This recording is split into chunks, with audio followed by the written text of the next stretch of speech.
وابويا ذي العن. السلام عليكم. نادي إعلام كلية الخليج موجود اليوم في سوق مطرح عشان نشوف ثقافة الناس في الكلمات العمانية القديمة. حياكم الله. كلمة وقة وإيش معناها؟ وقة؟ نعم وقة. وقة الحقيقة ما أعرف هذا.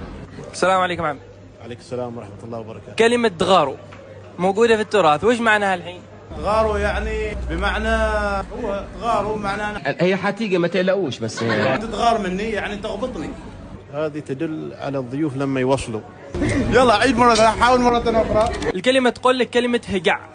هقع يعني يجلس او يعني هدي او يجلس يعني كذا. بما انك من صلالة راح اعطيك كلمة موجودة في صلالة ونريد معناها في الوقت الحاضر. كلمة غدو.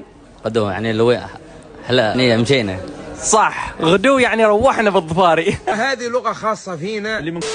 راعي دم والطاين الثالثة اكيد بتعرفها. كلمة حسوس.